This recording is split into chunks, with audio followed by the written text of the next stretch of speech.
Beginning a new journey can be stressful. That's why it's important to prepare the best you can. You never know what types of obstacles you may face as you venture out along these new paths. No matter what the journey, it's important to be proactive. Because if you can't take care of yourself, you cannot take care of your loved one. Order your copy today at www.jessicalazellcannon.com.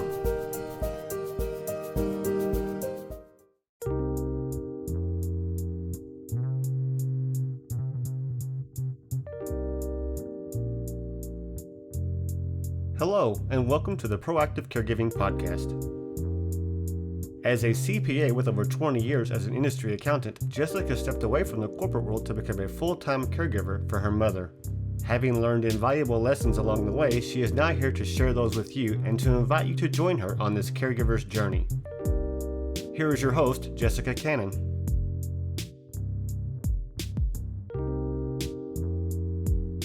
Hello everybody, I am so glad you're here with me today. I am the Proactive Caregiver, and I specialize in educating others on how to be proactive by empowering you, the caregiver. Because if you can't take care of yourself, then you can't take care of your loved one. Today I want to talk to you about capturing memories by using a very special nonprofit organization. I'm going to bring this forward because this is one of the issues I've had with Mom. During my visits with Mom, I tried to be present in the moment and enjoy our conversation as much as possible. Because I knew as soon as I left her apartment, as soon as I stepped out of the community, my mind would just play those tricks on me. Those what ifs would just seep right in. And I would jump right forward to those scary, unknown, what is it going to be like in her final days? Each moment of laughter, and even painstaking moments of trying to pull her focus out of her seek and find word puzzles to focus and look at me and kind of capture that bonding in that moment. It was my desperate attempt to hold her in that present moment. Her smile it relieved me in such a way that I could see the contentment. I could also see the happiness despite her diminishing abilities. But each time I received an update from a nurse or med tech, I felt grateful, but at the same time, I felt this alarming sense of time escaping us. And that invisible sand hourglass seemed to be there, and it became more of my elephant in the room. Aside from conversations for final wishes or pondering what life might be like after death, I felt the need to take more pictures and videos of Mom while I had the chance. I wanted to do that with Dad.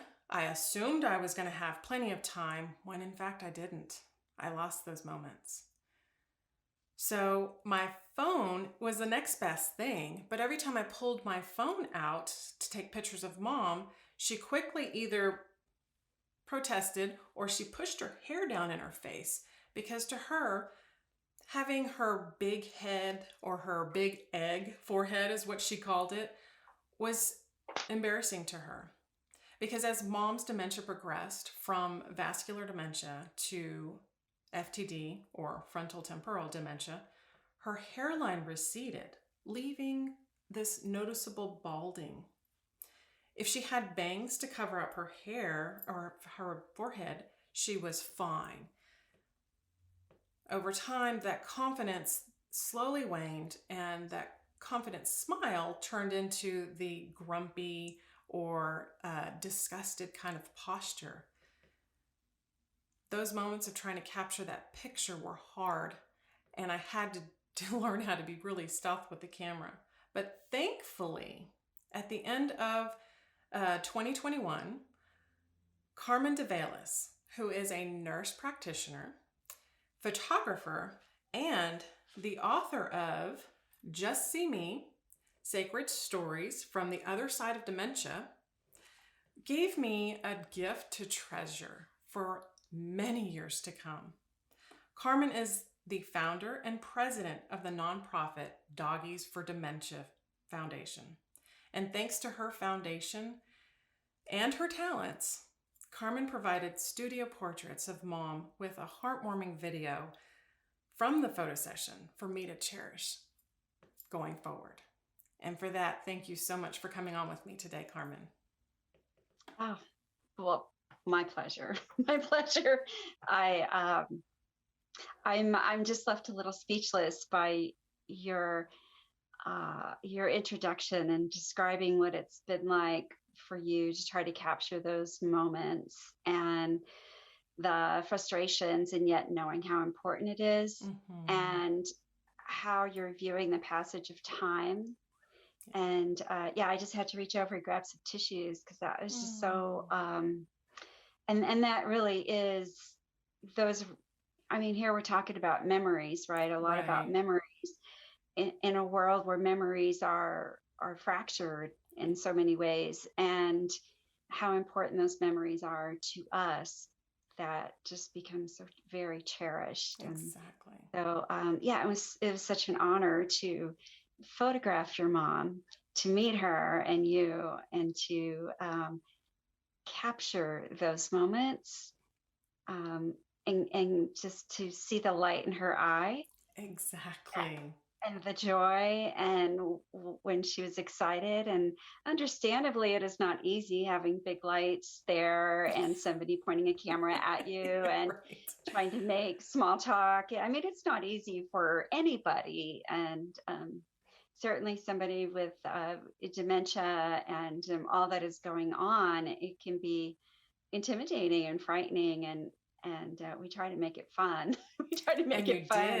You absolutely did, because while I was prepping with her, trying to do her hair and make her feel like this was her movie star moment, and we were going to get in front of the camera, because I thought, as soon as she sees the camera, she's going to shove her hair in her face, or she's going to do the same thing she does with me and to the hands up. No. And it was just nice because I knew you knew what you were doing. You can handle this, and I will just keep my fingers crossed that she doesn't say anything that that is too off color or out there. But it was just so nice having you with the setup that you did, and she just felt comfortable. And just like you said, capturing that light in their eyes, because I think that's something so many of us do, is that we look at our loved ones and we try to get the smile, and we look for that light in their eyes, because that's what tells us they're still there. They're still in there. You recognize me. Yeah, and it's really hard to capture when you're the one that lights up their eyes, and you're doing something else. And so how do you engage someone? And so, like for you with the camera or your phone or whatever you have that are trying to capture it, you're also distracted because you're engaging, but you're also trying to capture that light. And that's a real challenge. And so I think one of the things, and you nailed it too, is that I am really familiar with dementia. What a strange combination, nurse practitioner and photographer. But that's part of the beauty of it, is that there really isn't anything that happens that would throw me off base, because it's like in the zone where everything is okay. And families do not have to worry about how it's going to go, because however it goes is just how it's supposed to go. And no worry, no hurry. And that's part of why we maybe plan one for the morning and one session for the afternoon, and not hurry.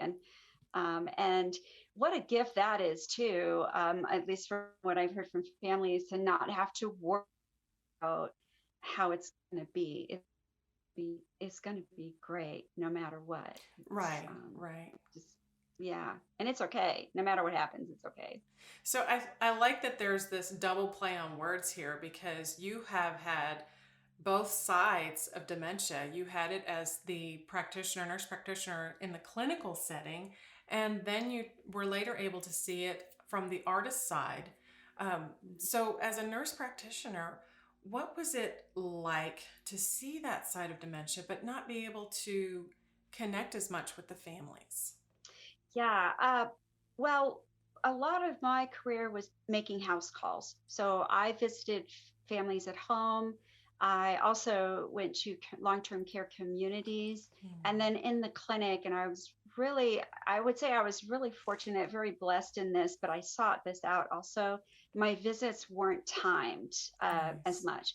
And even at seat and brain and spine, they would say, look, you know what, if you need 30 minutes, 45 minutes, an hour, if that's what you need, take it, block it out. Nice. And that is like unheard of, I know. really. And that's like unheard of. And I notoriously ran behind, but I felt like everyone who left, some of my medical assistants say you're kind of like the Oprah of the clinic. People laugh and cry, and when they walk out laughing about something. And I said, well, yeah, well, that's a gift in of itself because it's a tough thing. And I got to hear things. But interestingly, as I started to write my book, and I really had a calling to tell the stories that weren't being told. I just thought, like, what kind of world would we have if we could understand better what it was really like for families? Absolutely. That some of the petty stuff we worry about and the little things, we'd stop and think, because families would say it's kind of lonely.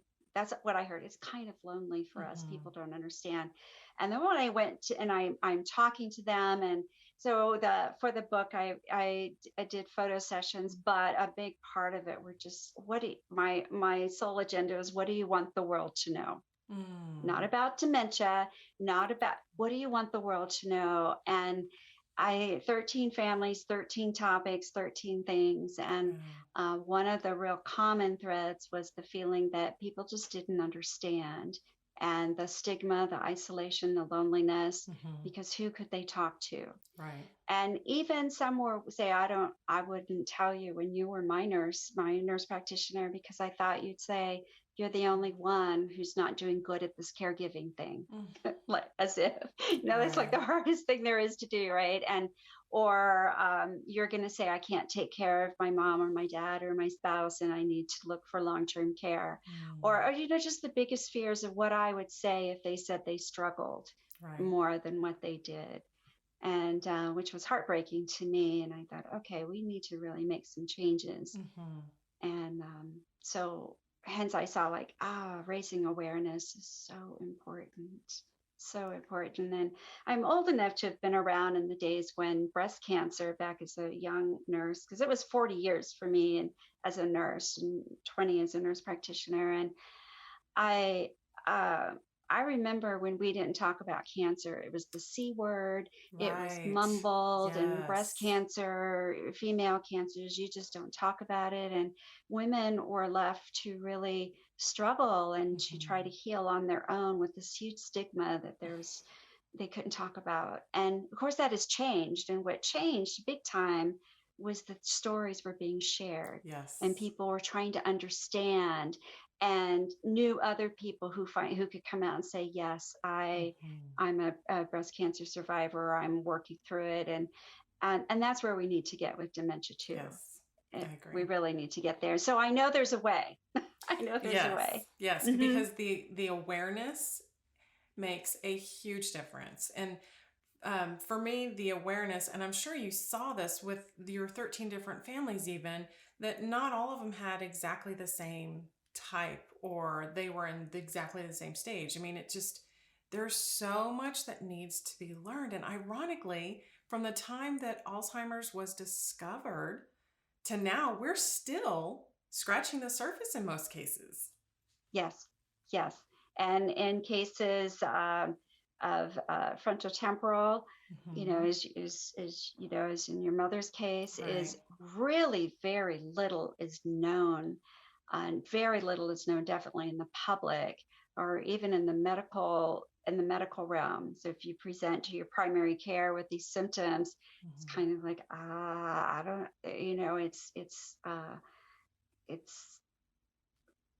not really tapped, not really understood. It's not, and that's it's interesting that you say it that way, because that's what ends up being the frustrating part for me, caring for mom, because I can absolutely identify with what you said earlier, telling the doctors and nurses about how I felt caring for mom, because I felt like I wasn't doing enough. I felt like I wasn't doing it right, as if there's this right way or wrong way.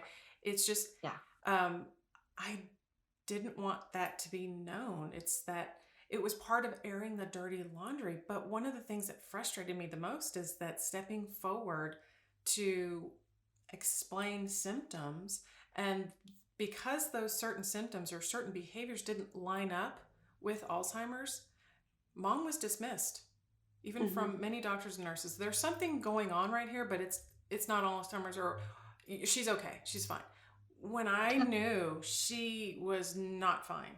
So that's right. Finding that second opinion, and sometimes even a third opinion, is what I needed to do.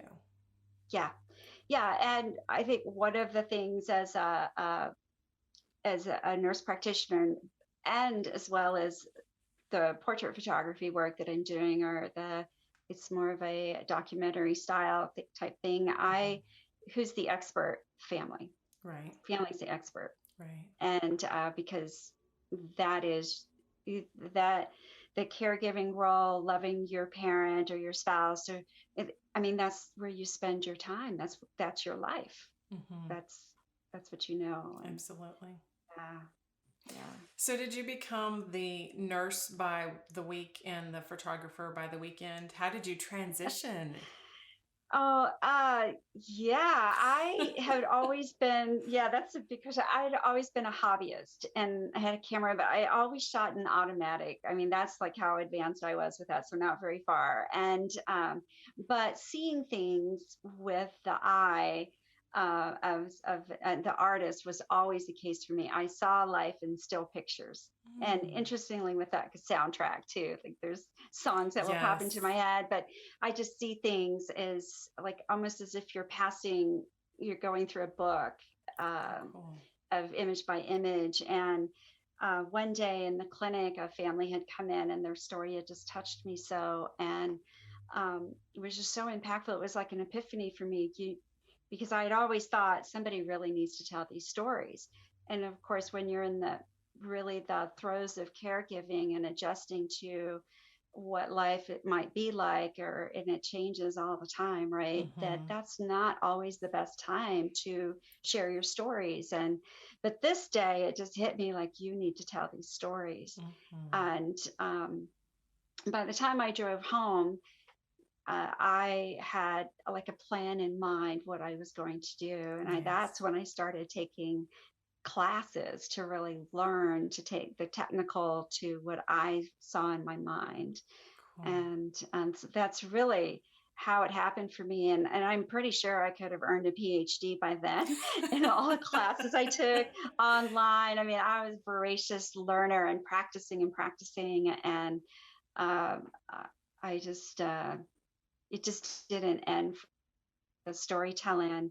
I don't know why I thought I could write a book, because I've never written anything more. I wrote a few research papers and things, and I didn't even know where to begin, but I just knew it was going to happen. I had to do it. And I needed to hire an editor and help with getting it organized. And I thought, what made me think I could do this? Where'd that come from? It's just crazy. And, but yet I couldn't stop. I couldn't give it up. I just couldn't give it up. It was really just a real visceral and emotional draw. And then that's how Doggies for Dementia came about. Because I took a look on social, because part of raising awareness, I decided I needed to use social media. Yet again, something I knew nothing about. Right. But so I'm like, I'll learn that, sure. And business, and no problem. That's just crazy. But so I realized the pictures that had dogs in them, some kind of with the dogs, were the most popular, which really meant that people stopped to read the stories and would comment on those stories, which is the goal of raising awareness of the stories. I'm like, well, we got to go where people are. And being a dog lover, I just thought, okay, we could do that. And if it meant, like in your mom's case, we didn't have a live dog, but she was delighted with The mechanical pup. the mechanical pup that's breathing and has this little bed. And when I saw her face light up, I'm like, oh, thank you. Because, Exactly. that could have gone either way. And Exactly. it could have gone either way, and that's okay. But if you're going to raise awareness, you've got to tell a story that people are interested in, that can get their attention so they can dive in more. Absolutely. And what I felt was so sweet was I thought the same thing as soon as you were handing it to her, that she would go, I don't want that thing. But she took it right away and she reached in. There was the little brush that was on the inside of the little bed of it. And she reached in and started brushing the puppy's hair right away. And I thought, oh my gosh, she took to it so easily. And the look on her face, the delight, I was like wiping tears. I'm like, okay, which is amazing to me, because it worked so well, where I was so worried that she wouldn't be able to capture these moments with her, and the conversation would come about in not so desirable way, because with FTD, it does affect language too, and the expressive language, that for mom, as she declines, her choice of conversation or words is very vulgar now. And so I was so concerned that, we're going to get this on video. Oh boy, this is going to be a good. But the way she reacted with the dog, it made it so natural, and it just flowed. And it was nice to see her interacting in a way that, of course, there was some of it that I was really worried, bringing her in, and aside of her being not wanting to sit down and have the videos and have the pictures taken, I just felt horrible when you were so sweet and your husband was there to introduce things, and the first thing that her mind zeroed in on was asking you if she could borrow your husband. And I thought, oh no, there it is. And in that moment, it was panic for me, but thankfully someone who, how this is with different families and the worries, that it was like, it didn't faze you guys. And thank God for that, because I'm sure my face changed to all kinds of shades of red, but. I was feeling for you more than anything. But it was, as I said, nothing can really faze me when we're doing a photo session, including the resisting at first. I'm not going to do it. I don't want to do it. I don't want to sit there. That's okay. That's part of that no hurry, no worry, and not really on a time schedule. Right. It's like, that's fine. And we could chat and just kind of get to it. And if I had known about the donuts early on, though, I would have that was a lifesaver. Yes. So we had a wonderful person there in the background that was, I had it planned and knew, and there were some donuts, and boy, those donuts came out and the smiles came out even bigger. Sure did. Yeah. It just it worked out beautifully. And, I've yet to have a photo session that hasn't. I mean, everyone is unique. It's not always the way we plan, but the way it comes out is still just as it needed to be. Right. And, but that's part of why when I think I even told you in the beginning, like, we have to hang around for a while. That's what we'll do. We'll wait for a time when it's good. And, I guess that's the luxury of being your own boss. You can make those decisions. Absolutely. Like, we'll just kind of hang out. Yeah. I do like that. I agree. Yeah. So, and that's why I loved going through your book and going through the stories that you shared in here, because the pictures, even in the book, you can see the smiles, you can see the families. They are real people going through real life crisis with this degenerative disease. Yeah. One of the things I loved is that in the very beginning, you actually point out, when you're talking about these 13 families, how they unknowingly described unmet basic spiritual needs, which it just, as soon as I read that, it just resonated right away, because their stories are stories of the hope and connection and the meaning and purpose and surrender and the power of prayer, even with the humor and intense love and loyalty, which are all aspects of the spirituality. And those sessions that you provided to these families capture it. And then you're able to put the story to that session, and the awareness is there. Because my goodness, as much as just as you dove into your classes of photography, I dove into dementia, because my frustration of people who didn't understand it, and the countless people who would tell me I didn't know what I was talking about, that she was fine. And the problem with it is there's so many difference in varying degrees that this dismissal, I mean, your very first story in here of John and Paul, two brothers, in fact, that had a version of dementia that I wasn't aware of.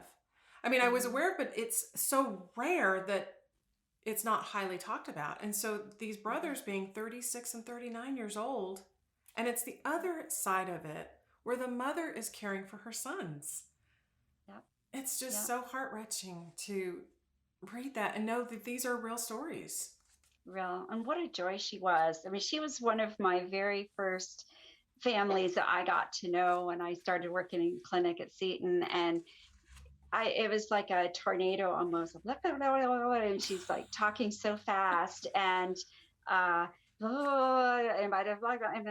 said, because she really wanted me to learn about her sons. And like you, she had been told various things, but she knew she was the expert. And in fact, her daughter was diagnosed even before the boys were. And she lost her daughter during the time that I was caring for her sons. And she really wanted to be an involved caregiver, an involved mother. And as she's going through it, I could see she has been through this a lot and had told this story a lot, and had felt like she was just like beating her head against the wall. And I just said, Mary, tell me, what is it that you need from me today? Let's talk about what I can do for you today, as I hear what you're saying. And she was worried about some of the medicines that had been prescribed that they had a bad reaction to. I'm like, let's talk about that. And but after, it was probably like a year and a half, maybe later, when I was at her home, and she was like a different person. Wow. And I said, Mary, I can't help but notice a change. Although even the time I knew her, there, things that it was different for her, but this was just like serene. And I said, is it that you're at home? And she goes, no, I spend my time in prayer. I spend my days in prayer. And my son had been in Iraq in the war. He's in his 30s now, so 15 years ago. But I remember that time of feeling the same way. That was what kept me sane. Right. And that I had prayer beads, I was touching, I was like spent in perpetual prayer, essentially. And when she told me that, I'm like, I really get that. I really get that. And I mean, here she is in her 70s taking care of her sons who needed pretty much total care. Right. And had a full-time job. Yeah, you can imagine some parents would be able to relate to raising twins, what that's like with babies, but having twin grown adult sons, or not twin, but two adult sons caring for them. She did it with such joy. And I'll just think of her a lot when I'm going through hard times. I'm like, wait a second. Right. Let's put this in perspective. Yeah. And I want to touch on one thing you mentioned, the spiritual needs. And there's a short story. My master's in nursing, before I went on to even become a nurse practitioner, was in spirituality and healthcare. Oh, I love that. Yeah, that was my master's. Yeah. And it was like, I just couldn't get enough. And I had worked on that with my thesis. Well, fast forward 20 years, I'm writing this book, and I'm sitting in my living room floor with 13 piles of papers with notes and stories. And I'm like, what the heck is that? How am I going to connect these? I talked to who was working with editing. She goes, what did you say your master's was in? And I told her, she goes, well, and I'm like, oh my goodness. There's your connection. 13 unique needs and how they met their needs. I couldn't have, so I didn't even have that in my head when I was thinking about what do I want, because I didn't even know enough to have an agenda. I just thought I'm going to share their stories. How But great is that's that? the And beauty of it. yeah, yeah. And there it was. I'm like, wow, that's a full circle moment for me, Mm-hmm. because to me that's what it was. And some families are even surprised, like, I didn't know that when you were writing it. I'm like, I didn't either. I didn't either. It took me like 3 years to write it. I thought it would be 6 months. Oh, wow. Maybe That's not. crazy. With No, 13 no. families. Yeah, see how little I knew. I mean, it took me a year. And then that time, even that it took me to write it, was great because I went back and revisited. And because Mm, families didn't know it, but I was going through a really hard time myself, really, really hard time. And so revisiting and spending time with them was very healing for me. nice. Uh, and it was like I became a part of the family almost there for some holidays and capturing those moments. And we had no idea just how much it meant See, for it's me. so beautiful. And that's where I see that God has a plan. You know, some of the stuff even with the beginning stages with me caring for mom, some of it, it just felt a little coincidental. Some of it was like, why is this happening? And then some of it was like, oh, I was meant to do X, Y, or Z. But then years into it, being able to finally reflect on it and seeing this full circle, like, oh, wow. Yeah. I just, Yeah. if I knew this going into it, I might have gave it some thought and then provided some reasons why it could wait for later, some other time. But Mhm. being kind of brought into it, but you had that seed planted in your heart, and that's why you were just I going and guess nurturing so. it and letting it grow.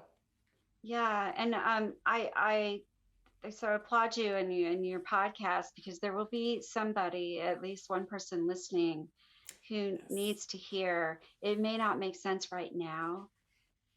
However, it will, and it'll become more than you ever realized. Oh, it And has. And mhm. every time I have those moments, because I do. I have those moments where I question why I'm doing it, or how much could I do through a podcast, or worrying about how many listeners are there or not. And I just know that at the moment that person needs it, they'll find it, because when they Mhm. go looking for whatever topic, because there's so much there's so much to be shared by so many different families, that something is going to Yes. resonate with one or another in some Yeah, shape or form. you're absolutely right. Because just like those of us providing the information, and in your case, living the Mm-hmm. life, and as a caregiver and a daughter, sometimes we're all, like I feel like I'm sitting here in my sweats with a ponytail and thinking nobody hears, or this isn't going to matter. Why am I doing this? Right? It's two Right. o'clock in the morning. I'm like, I got to write another blog. And I think, I, I hope somebody reads it. I hope somebody hears it. But the truth is, it is important. Mm-hmm. The stories are important. It is And important, and they will be shared and they will be read, because unfortunately, the way our world is evolving, this is mm, happening more and more. And there's yes. far more people than you and I know of. Hmm. Because, like you said earlier, the patients and the families that wouldn't speak up in the appointments, so you can only imagine how many more are out there that are Yep. starting to look for information. And Hmm. that'll be when your book comes across, and they'll see these touching stories of families that I one of the ones that I came across, this is with William Brighton. Hmm. Him, and oh gosh, it just made me feel so upset and sad, and at the same time I knew how they felt. um, William and Maureen, when she was talking about being robbed by taking her husband having working his career and doing so well, and having to step Hmm. away, them letting him go because they saw his um, this disease was something that he couldn't work or provide as well. And Hmm. he wasn't, the way Yeah. she saw it was, he wasn't as bad off. but they saw it differently. And it's Mm-hmm. heartbreaking because there are those people out there who are losing their jobs because of this, and Yes. they're having to step away from these jobs even earlier in life. So they're not making it to their typical US retirement age of 65. They are Right. actually stepping away in their 40s Wow. because early onset dementia is hitting hard and when Mm-hmm. they least expect it. Right. And so talking about frontotemporal, that is of all the different diseases, the types of dementia, Mm-hmm. that's the one that affects more young people than any other Exactly. type. And there's early onset Alzheimer's, there's other things in the related head injuries and all along. And the grief associated with losing that time that you Mm-hmm. always think you're going to have, Right. but losing that time in that way that you envisioned it. And in their case, yeah, they had quite a wonderful life beforehand. He was a workaholic. He Mm-hmm. liked to work a lot. And his son said one of the beauties now is he plays with the kids, like he's just loves enjoying the children and playing something he hadn't done before. But his wife said, yeah, but I got robbed because that life we worked for, that we planned for after he was done working, I Right. would get was gone. And wow, that was a strong one for me, being Mm-hmm. a hard worker. I'll just say hard worker, maybe a workaholic. I don't know. It depends, how inspired I am and how you want to phrase that. But spending a lot more time, it's like, wait a second, what also is important here? Exactly. But Mm-hmm. you see it. So you've had the chance to see it both as the practitioner, nurse practitioner on the clinical side. You have been able to see it from the artist side and working with these families as the photographer and the writer and sharing these stories. So it is a passion. Yes, you are a very hard worker, but it is a work of passion to Yeah. be able to bring awareness to this. And as you do this, so I know you're able to work for other organizations or help with providing this service to families. Can you tell me a little bit Hmm. about how this works so others can Sure. know how this Of does? course. Yes. So Doggies for Dementia Foundation, we usually shorten it Doggies for Dementia or Doggies. We are a 501c3 nonprofit. Before it was part of my for-profit business, but I donated those sessions. And the change in it to a nonprofit means that we are funded by sponsorships and donations and things like that. Mhm. One of the most important things for me is families are expected to pay nothing. We want to gift that, Nice. and we are in the Austin area now, but expanding by teaching other photographers um, about what our photo sessions are like for Doggies for Dementia, which really means learning also a lot about dementia, so that should something happen that there is not expected, that they'll Mhm. know, what, I don't know better what to expect. And there are photographers across the country that have expressed an interest, and so we do plan on growing. Now, my Excellent. husband loves to travel, so we have traveled some. I mean, the pandemic hit us hard. Obviously, we couldn't photograph like we had Yeah. before for a good long time because um, of the risk. Right. It just wasn't going to do that, and traveling too. Mhm. But we just are, as of the end of this year, I did probably more photo sessions than I did the last 2 years all put together. So we're getting That's back in. wonderful. Yeah, so that's kind of how it works. I mean, we're like any other nonprofit with funding. However, what most people see is that piece of it. We're raising awareness. We're on social media, blog. I have a YouTube channel for that video. Podcast of sorts with experts, which includes Mhm. family members a lot, with family members and people from all different walks, and all in an effort to support families and to really big time raise awareness. Let's teach these stories. Let's Mhm. in all aspects. I mean, it's not an easy disease. It's a tough thing. It means a lot of changes for families and for people experiencing it. But like every story, there are multiple facets. And, right. Yeah. So then, and of course, we like to include dogs. Of course. We love to include dogs. That's a key piece of it. But as you know, if it doesn't work out with the dog, that doesn't mean we don't do it. I mean, a lot of families are given a wide choice of images, and many are not with the dog. But for as far as raising awareness and things, the story with the dog is key to get people's interest. Absolutely. So I know that as the seasons start changing, events might come up and families may be looking for opportunities to either have the gift item or maybe just memory keepsake. How do you work with families on that if they want to reach out to you? Yes. So it's doggiesfordementia.org is our website. There's easy way to contact. And I say us, but it's primarily me. When they reach out, I'm the one that's going to talk to them. Or my email is Carmen, CARMEN, @doggiesfordementia.org. However, just go to the website. You'll see how to find. It's just a matter of reaching out and asking. And let's say they want a photo session, but not so sure they want the stories told or made public. There's a way to do that. It's not part of the nonprofit, but I still do that, and it's at a way reduced kind of at cost that I will do that for families too. That's fabulous. Yeah. I know you were given this, the seed was planted on your heart for a reason, and this is excellent and a beautiful way of bringing awareness.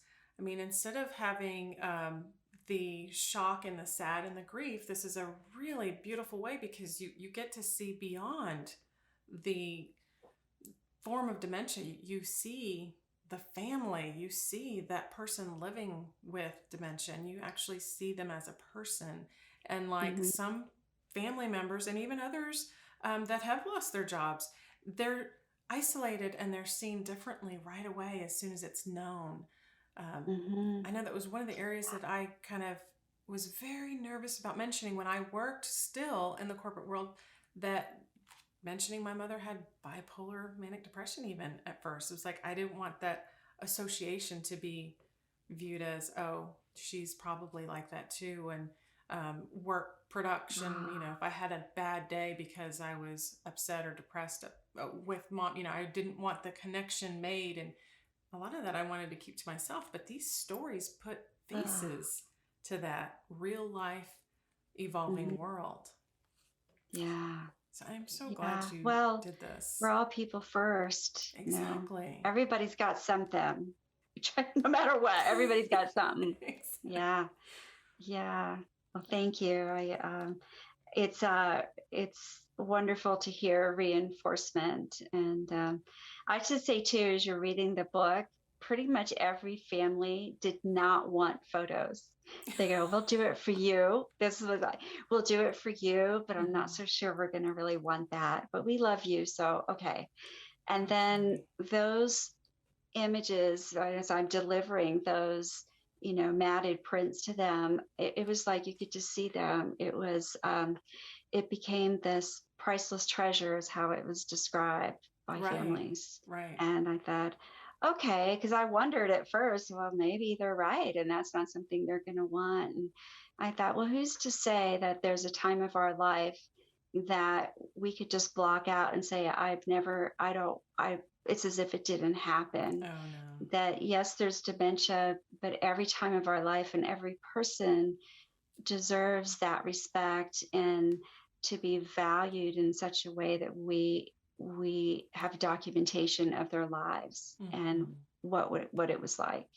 Absolutely. Because I love the pictures you took of Mom, and I even especially love that I was able to be in these pictures with her and seeing her smile. So now I know in years to come when I don't have her with me, that's a memory in my heart. That is a moment that I can look at those pictures and have that fresh memory of when she was smiling and laughing and having her princess moment.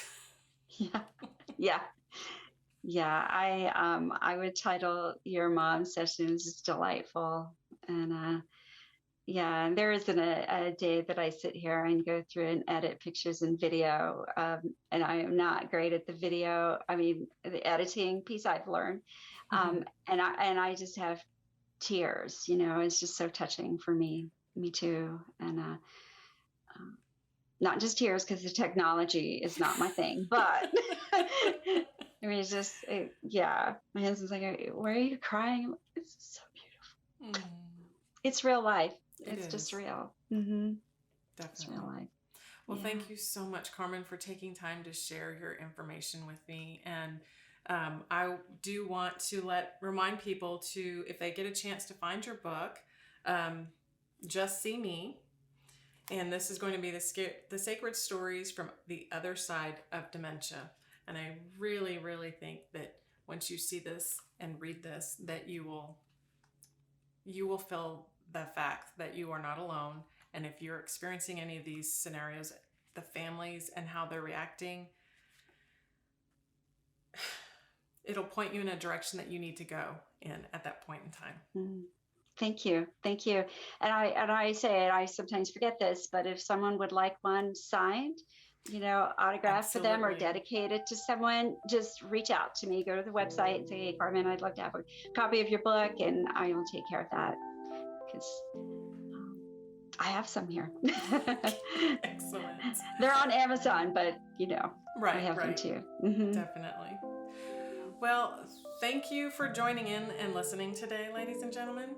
I hope this episode gave you some more food for thought. And until next time, be proactive. Take care, everybody.